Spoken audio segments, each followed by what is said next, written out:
Hi Taurus, welcome to the new moon in Virgo for September 3rd, 2024. New moons bring in new cycles.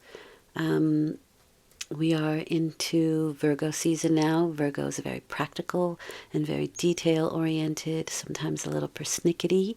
They are the quintessential female, but details with Virgo. Okay, so the direction that this reading is going in is number 8, the healing light. It did come out reversed, but I'm going to give you both meanings. 8 is a power number. It gives you the initiative and the energy to carry it out. It's a very powerful number, can be used for good or its opposite. In this case, has something to do with healing. This card can mean some miraculous changes. So it's a time of great personal blessings for you. And this is the upright meaning. So if you've had sort of a physical condition that you've been looking to remedy, there can be some help. You may find the tools to deal with it, whether it's traditional or metaphysical, to help with some healing. And it can be emotional, so that's where the metaphysical might be coming in. But it brings a message that there's some potential for miracles for you at this time. On a reversed side, which is, it did come in, but I do want to give you both because they're not everybody's dealing with reversed energy here. The card wants you to know that the power of healing is internal. It's within you. You're capable of bringing great resolution to your life and to the life of others. It signals your ability to share your healing energy with others and the universe, if you are so called. If you're interested in entering a medical field, then it's asking you to consider your role that you would like to play. Maybe you'll feel called to do alternative approaches, like hands-on healing, or actually anything that you might want to explore in the healing modalities. Or maybe you are becoming a doctor or a nurse or something like that. Maybe you've been studying. This card indicates a potential in the career of such endeavors. So, it could be anything like massage therapy or a medical intuitive, acupuncturist, and even animals. It's a broad card. But obviously you have the energy for it with that 8, and you have the heart for it. So both cards are both upright and reversed are very positive and really nice. So we'll keep that in mind here. Obviously, I'm not in the usual place where I normally am, so and I haven't been for a long time, but I'm trying to settle here. So it's not my usual setup. I'm on the basics here, but the cards must go on.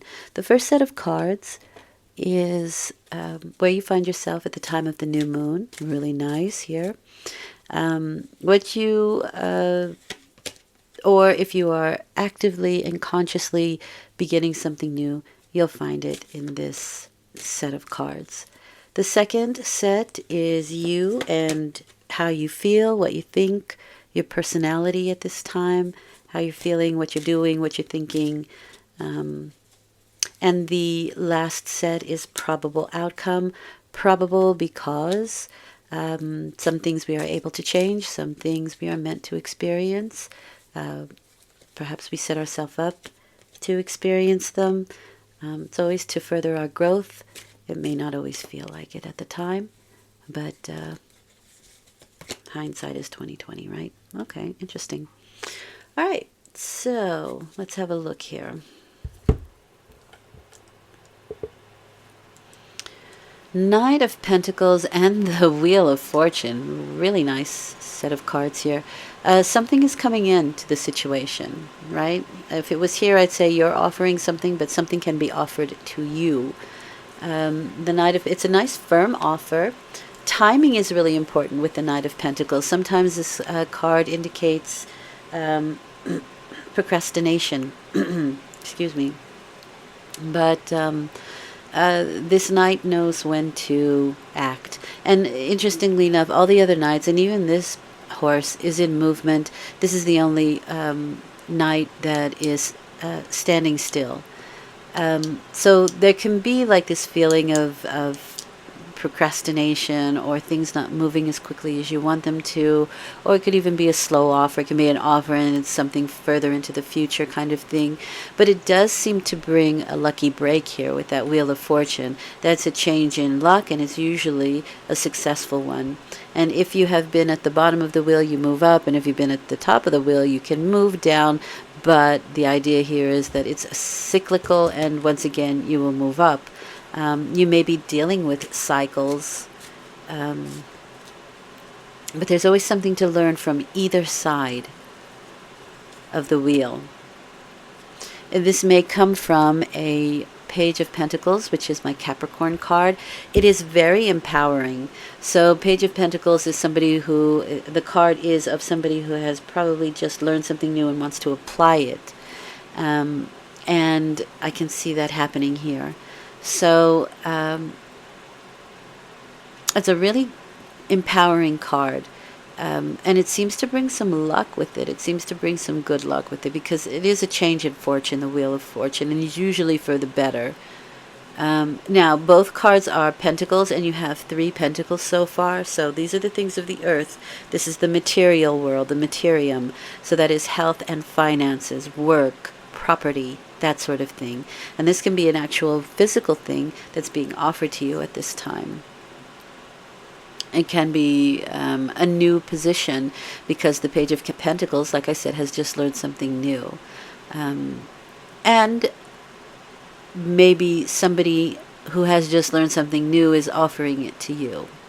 So in regards to the healing light, let's say somebody's just had learned a new healing modality, and they're saying, hey, how about you? Do you want to give it a whirl? I'd like to practice on you, or I just learned this particular healing modality and I'm offering it to you or your business, right? Maybe it's something like that. And it's a good, firm, solid offer. The Wheel of Fortune, though, is also life is a gamble. So it's almost like, will you take a gamble on me kind of thing. Or we don't know what the outcome's going to be. We just have to, spin the wheel and see where it lands kind of situation.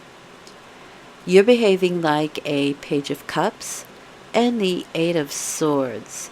Page of Cups is associated with Pisces. So this is a very intuitive card. It's also a very expansive card, but it's expansive usually in the realm of emotion and intuition and psychic ability. He's talking to a fish, so it's something usually outside of the norm. And you may feel a little bit stuck with that 8 of Swords. Now, 8 is a power number. It is usually gives you the impetus to do something, right? The enthusiasm, the idea, and the power to do it, to carry it out, to make manifest. However, things can be a little stuck at the moment with that 8 of Swords. And so maybe we feel like our hands are tied in the situation, or that our efforts are not, they're not effective, they're ineffectual. And we kind of, this card is asking us, if nothing's happening for you at this time, it's better for you not to put energy, right, the 8, that power, into the struggle. It's better to pivot and refocus for now until, like the Wheel of Fortune, things turn around in your favor again, right? Everything's cyclical. And so if you put more energy into the struggle, basically you're digging yourself deeper into the mire. And that can bring a lot of worry. That's 8 and 9, right? It's progressive energy here.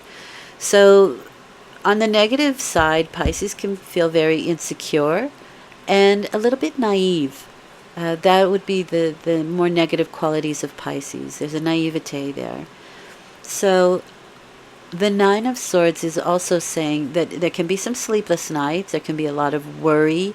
It's a thought that is or is not true. It may or may not be true, but what it is it's playing out this kind of scenario in your mind, and you're thinking about it over and over again. This can cause some sleepless nights, a lot of worry, and quite frankly, it can also be because there are symbols of the blanket, right, that we are bedecked, that there can be some planetary cycles going on. And remember, we have the Wheel of Fortune, which are cycles. It's a gamble. Life is a gamble. Or, you can follow cycles as well.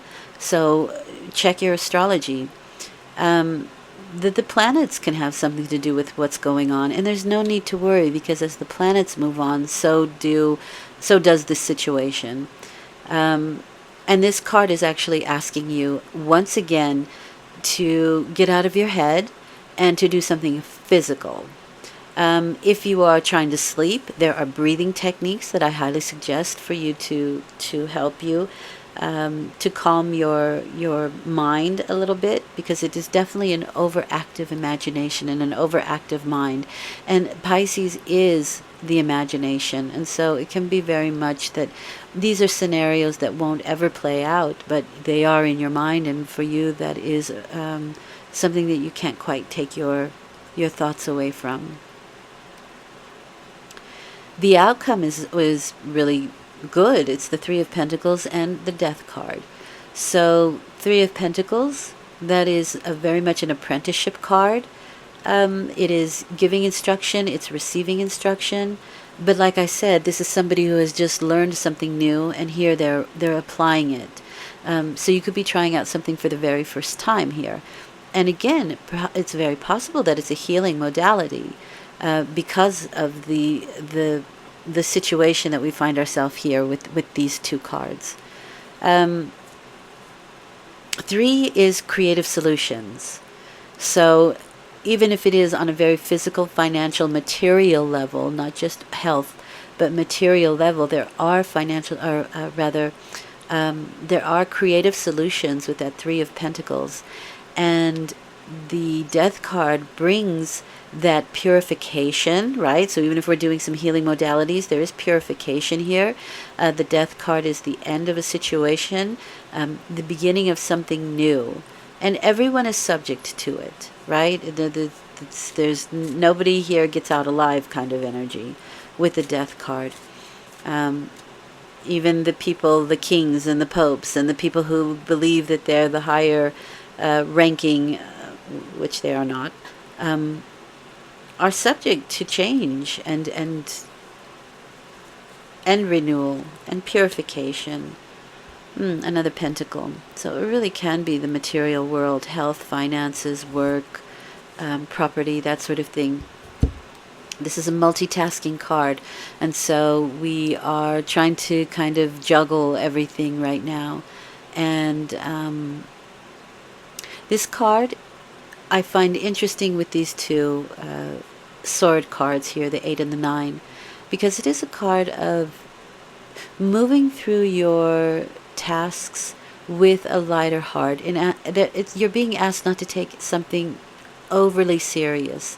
I know that can be very difficult, but that's often the advice I get from my guides when I'm in this energy, when I'm overthinking something. It's like you're taking it too seriously. And this can also be, though, moving money from one account to another, but also just juggling a lot of responsibility, which can, very possibly tire you out, or cause some mental exhaustion, but it is the card of asking you to take things a little bit lighter, lighten up, the card says. So often easier said than done, but you have the healing light here, so it is very possible for you to do that. And you have the energy for it. You have 2 8s here, very powerful numbers. And you have change. You have some change coming. So what is the advice of Spirit? Soul satisfaction. Aim for that which makes your soul rejoice. That always helps. Find something constructive to do that you love to do. Okay? All right. I hope this has been helpful. It's a general reading, so I'm not getting too specific, but I hope it helps in your particular situation. Thank you for listening. I will return in 2 weeks with a full moon reading. Until then, take very good care. I would look up box breathing if I were you. That's been mentioned to me twice in the last couple of weeks by people who are learning to calm their mind and their emotions. So that must be a message for people out there. Okay? Thank you for listening. Take good care. Bye for now.